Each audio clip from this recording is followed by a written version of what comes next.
Otra pregunta, ¿puedo hacerme babalawo sin tener la ceremonia de Osha? Esto es un tema que se ha polemizado mucho últimamente, principalmente en los foros religiosos, porque en la actualidad se pretende imponerle Osha a todo el mundo. Hay una cosa que tenemos que tener claro: nuestra tradición afrocubana, casi todos los sacerdotes pasamos primero por la Osha, y después llegamos a Ifá. Pasamos por la Osha, puede ser lavando orisa o consagrando orisa en nuestro orí, las dos formas son válidas. Nosotros, un ejemplo, en nuestra vertiente, cuando llegaron los primeros esclavos, ellos José Concón, Atanda, ño Carlos Alderbí, esa gente no tenían santo hecho, no tenían ningún santo hecho, ninguno. En Nigeria, cuando las veces que he ido, para hacerte babalawo, un ejemplo, en el Esentaye, que es la primera adivinación que se te hace, el niño sale que tiene que ser babalawo y lo llevan con su padrino, de los 7 años más o menos aproximadamente, el niño ahí vive con su padrino, sirviendo, ayudándolo y aprendiendo Ifá. El niño, si no le sale, pero muy marcado, que tiene que realizar una consagración de Osha, no pasa por la Osha, no tiene que hacerse Osha, o sea, no es obligado.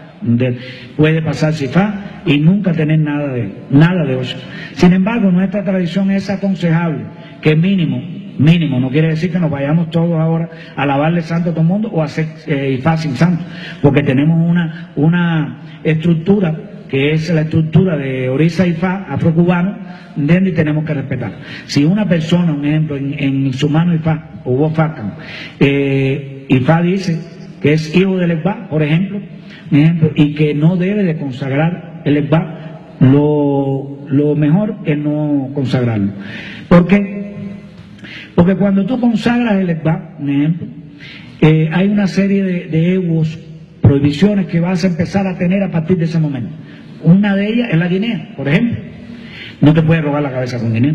¿Entiendes? Si tu destino quizás no es pasar por la Osha, si tu destino quizás es llegar a Ifá y ser un buen babalawo, y en el lotu, en el signo de nacimiento de esa persona, le sale que una medicina importante para su orí es hecha con una guinea, que hay que robar la cabeza con la guinea, un ejemplo, se agarra la cabeza de la guinea, las patas, las plumas, se hace polvo, y entonces tiene que hacerse las incisiones en la cabeza y tomar otro poco de ese que ya se consagró en el Ekba, se chivó, ya no es buen babalawo, porque no tiene la medicina correcta que su orí le pide.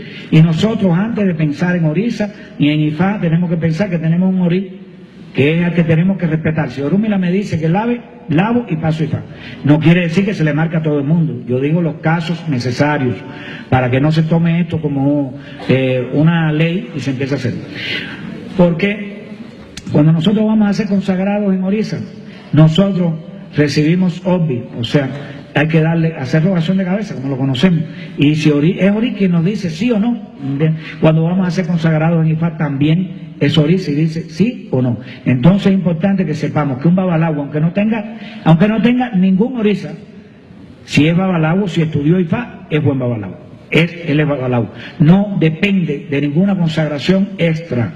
No tiene que consagrarse aquí para hacer olugo, como dicen. No, eso es mentira, todo eso es mentira.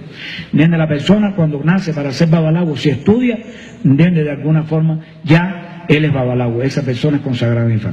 Claro, hay muchas personas que tienen que pasar y consagrarse orisa, y muchos babalawos lo hacen llevar para de alguna forma consagrarlo rápido, no perder el dinero, para hablar claro, y esto está mal. Lo correcto, cuando la persona tiene, un ejemplo, viene de linaje de Ifá, o sea que recibe su bofaca en su mano Ifá primero, la persona tiene que llegar y cuando reciba su mano Ifá, ahí se le va a plantear el ángel de su guarda y se le va a decir si tiene que asentarlo o no tiene que asentarlo. Sugerible